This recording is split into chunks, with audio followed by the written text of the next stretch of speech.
Hi guys! For today's video nga, magluluto ako ng pork steak with mushroom. Ayan na nga guys, imamarinate ko na siya. Naglagay ako ng oyster sauce at magic sarap at paminta. At naglagay rin pala ako ng soy sauce dyan. At naglagay rin pala ako guys ng lemon, 3 slice lang at piniga ako dyan.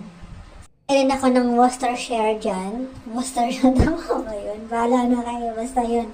At imamarinate ko siya guys ng 1 hour.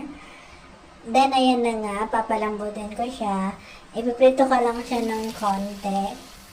Mga 2 minutes lang or 1 minutes.